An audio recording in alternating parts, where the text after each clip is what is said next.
morning, everyone. Happy Monday, day 14. Cool. So, what we're going to focus on today, we're going to shift the rhythm of our practice a little bit and steer away from quantity and move towards the quality of each Om, right? And I think yesterday gave us an opportunity to really explore and experience the value of quantity. Just spend more time doing the same thing, and you chant more Oms and something happens. You develop a more powerful relationship to the process or the technique, and hopefully that leads to a greater experience of peace and tranquility, and maybe a sense of strange transcendence of the mind and deep presence.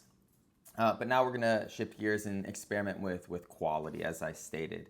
And so before we get into that exercise and I explain that technique, I'm going to share a couple stories. One is a parable, and then the other is a true account of a particular guru from India. And so the first parable is from Zen Buddhism. And so this takes place in China after the feudal era, where swords and samurai culture was essentially banned by the new empire. And so a lot of samurais at that point, just a backstory, they started to become sellswords, and that is sort of like the exact opposite of their sort of Bushido, honorable samurai codes of ethic. And so one samurai, tired of being a sellsword, ashamed of himself for killing and fighting and essentially pillaging for coin, is within himself and is looking to find a new way and to find redemption, essentially. And so he's walking along the path, and he sees a monk. He sees a Zen monk sitting underneath a tree. And he approaches this Zen monk, and he's like, oh, this is my opportunity to change my ways, to redeem myself, to bring honor back to my spirit, and to balance the nature of my soul. And so he approaches the Zen monk and asks the Zen monk, explains the situation, and asks the Zen monk to be taught the secrets of Zen. And the Zen monk looks up, breaking his meditation, looks up into the eyes of the samurai and says, I would never teach a murderer like you anything about Zen. You don't deserve this. Go on, go away.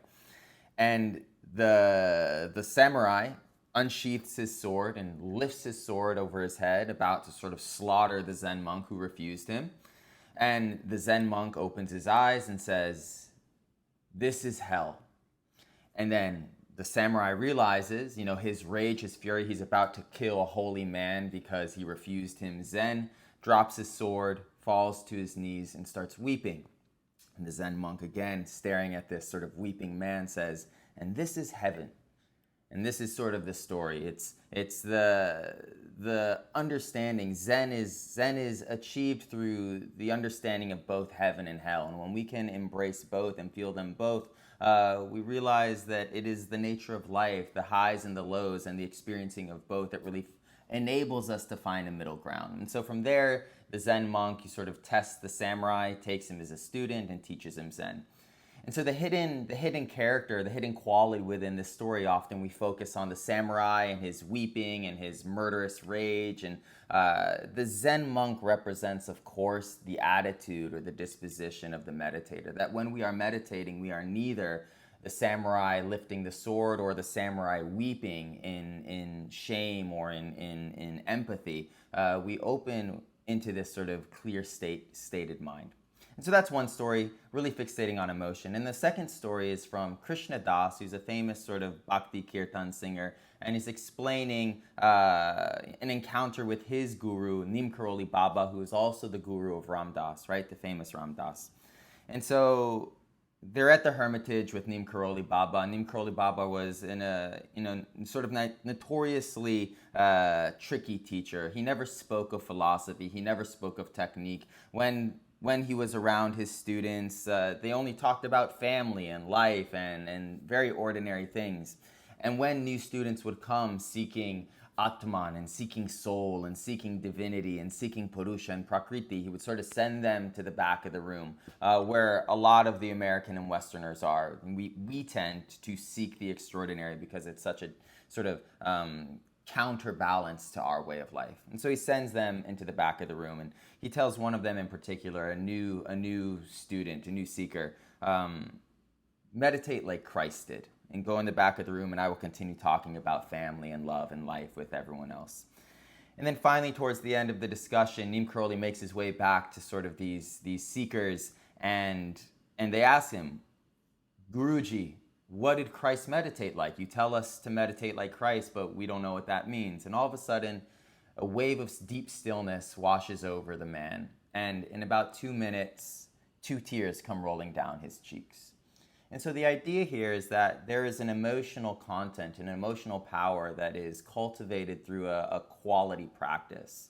And what we are attempting to do in this space isn't just feel, isn't just hold stillness, but provoke that emotional experience. We're trying to activate the limbic system, right? The middle portion of our brain. We're trying to extend and learn to articulate the neuroanatomy of our brain tissue to promote more powerful ways of existing with the moment. And so emotional experience is necessary, and it is the sign of success, it is the sign of maturity within our work. And so from this, we're going to shift into a more quality-based practice, very similar to the opening ritual where you wait for peace and then you bring your hands to heart center, which also signals that there's been a change in your autonomic nervous system, and in that it has affected the way you interact with the moment. You are leaning into Purnam, you're leaning into wholeness. We're going to sort of hold ourselves accountable to that and only chant the ah of the om, right? This symbolic phonetic sound of beginnings when we feel that peace, when you feel that peace. And so you're going to have to control your breath. You're going to have to, really work to intuitively embrace yourself and be honest with yourself and sensitive to the sensations of the body, which we tend to be numb to. And when that sense of tranquility, when that sense of wholeness comes, you honor it, you recognize it by releasing the ah, the chant, the bija mantra, the seed sound. And through this, right, through this quality-based practice, what you're doing neurologically is you're learning to associate in a mechanical way peace, a surge in emotion with your mantra. And if you take the time to build your practice in this respect, the mantra over time will start to create that peace that you sort of worked to specify and work to detail. Cool? Alrighty, everyone, so let's get into this quality-based practice. You're working to provoke emotions by navigating the breath, slow, steady breathing, deep inhales, deep exhales. And when that sense of peace comes, when that sense of love comes, when that sense of wholeness comes, Purnam Adaha, that is complete. When Purnam Idam, I am complete, then I will chant the Om. Otherwise, I'll just stay in silence. Groovy. Let's come into position 1. Tilt your hips forward, nice tall spine. Straighten your arms. Hands are open, fingers facing the sky. Opening ritual.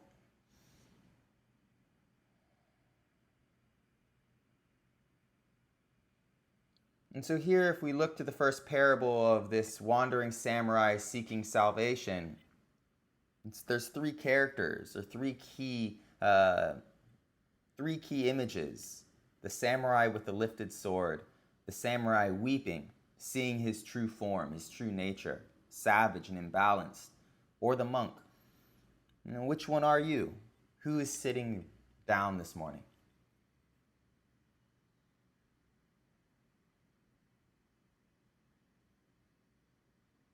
And there is a correct answer. And the correct answer is you are all 3.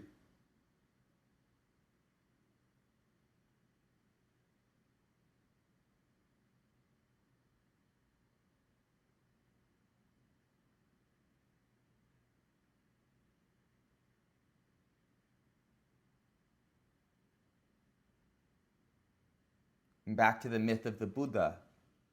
You are both Mara, you are both the demon of fear and the Buddha seeking nirvana.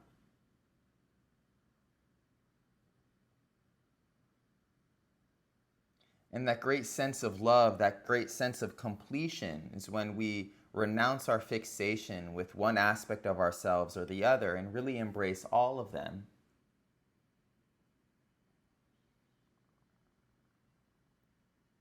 And so connect to the tingling, vibratory sensation of the body, blood flowing, nerve pulsing. It should be super familiar at this point.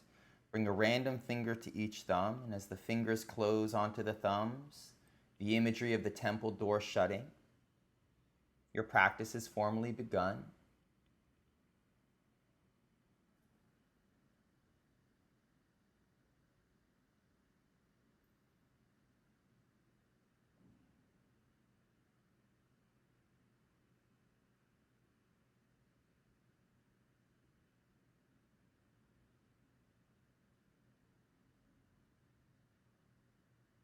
We'll spend about 2 minutes here. If and when a sense of tranquility emerges, because you're negotiating your breath, you're stimulating the vagus nerve, and in that repressing the signals of the amygdala, right, this little pea-sized point in the brain that generates fear. When all of this physiological shift occurs, you experience it emotionally. At that point, you'll bring your hands to heart center as you always have. Honor that as Shanti. Honor that as the Devi, the goddess of peace, and then come to Bhumi Sparsha Mudra.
So the physical is tethered to the emotional, is tethered to the cognitive.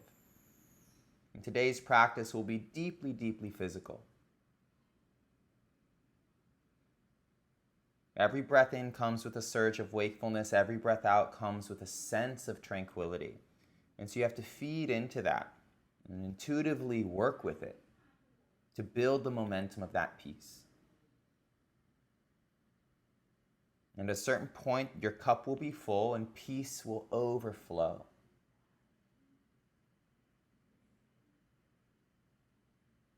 And so Neem Karoli Baba's response to how did Christ meditate was he lost himself in love.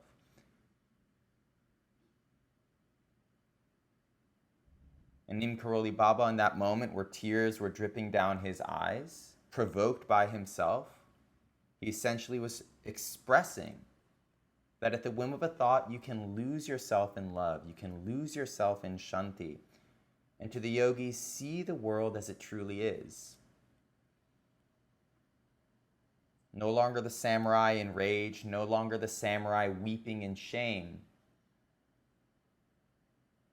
but somewhere beyond both, somehow simultaneously nestled between them. And so if you haven't come to Bhumi Sparsha Mudra yet, Bhumi Sparsha Mudra, look into the darkness of your closed eyes. As you look into that darkness, remember yesterday's session, staring into the light of the candle's flame. Appreciate the contrast. But your drishti wakes you up into your inner experience.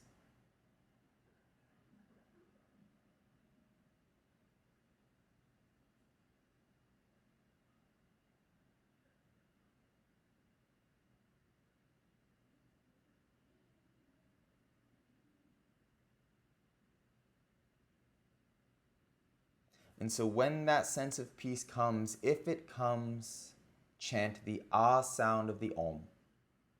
If it doesn't come, you're going to spend a lot of time just breathing today, feeling the body.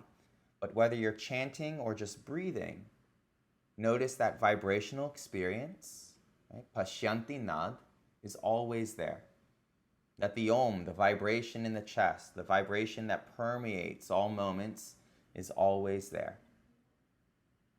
And in fact, if you fixate on it, it will exacerbate the physiology of your practice.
In those moments where you aren't chanting, you are either the samurai enraged or the samurai weeping in shame.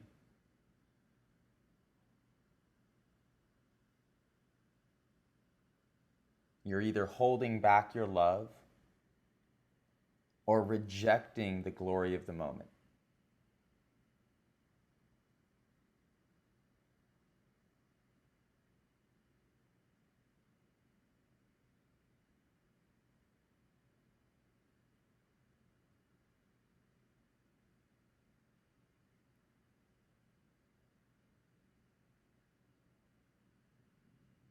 But when the quality of your mental clarity, and when the quality of your heart's openness increases, and you for yourself decide, in this moment, I am open to it. In this moment, I am peaceful. I will chant the Ah. I will chant the Bija mantra right now. That is your practice.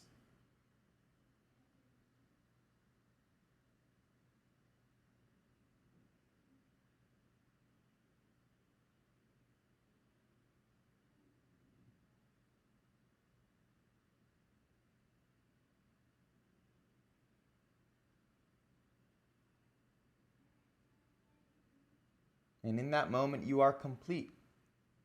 Purnam idam. And the world is complete. Purnam adaha.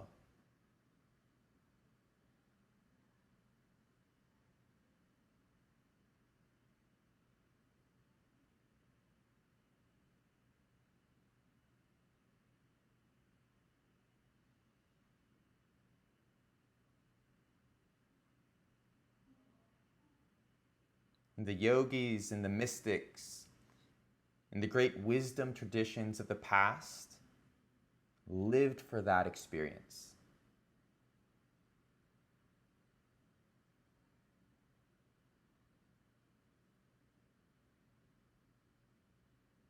More valuable than reputation, more valuable than gold, more valuable than wealth or health or even relationships. They believed this was the nectar of existence, far beyond human, and truly enchanting.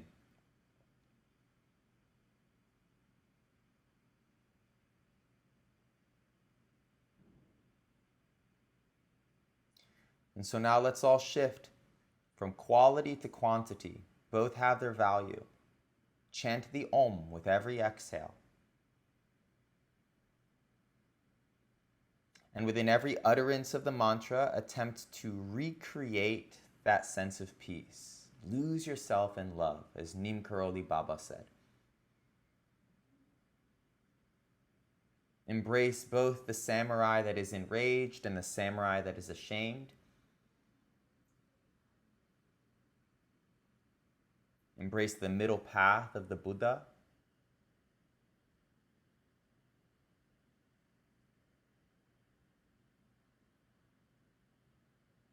And more than anything, feel it as a vibratory experience in your body.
From audible to inaudible, stop chanting the mantra vocally, repeat it in the mind. Feel the resonance in the chest or anywhere in the body.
Now stop repeating the mantra mentally and just feel the body buzzing.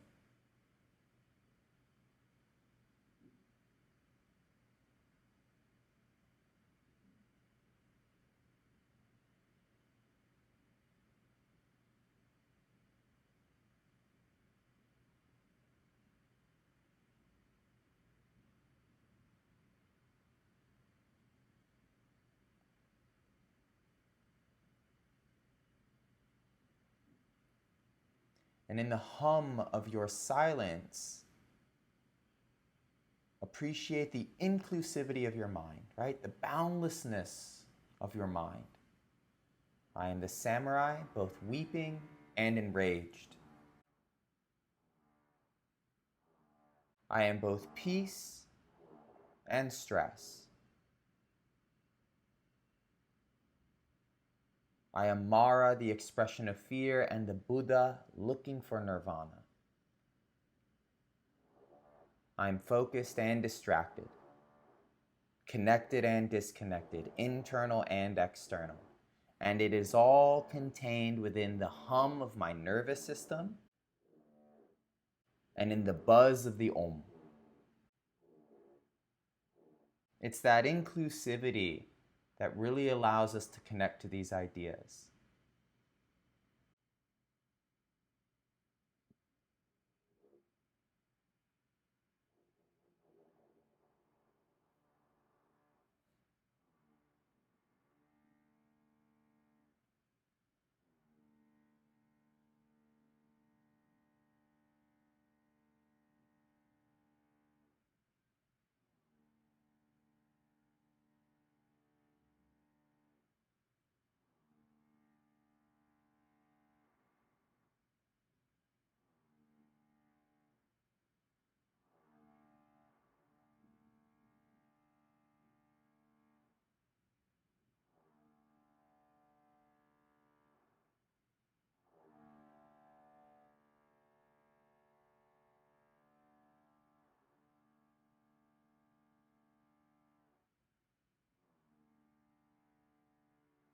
And bring your hands to heart center, lengthen the spine.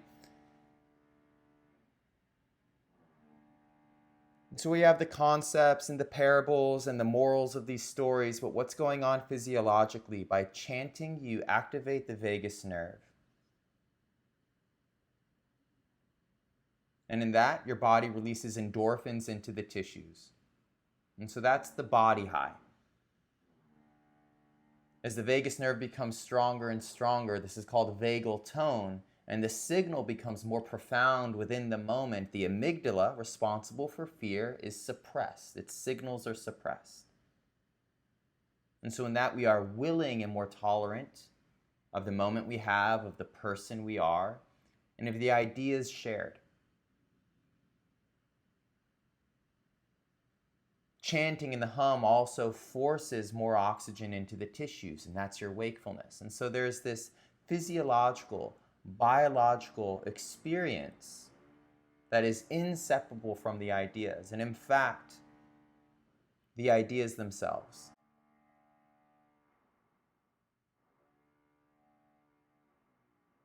Thumb knuckles to third eye center. Our bodies shape our minds shape our bodies.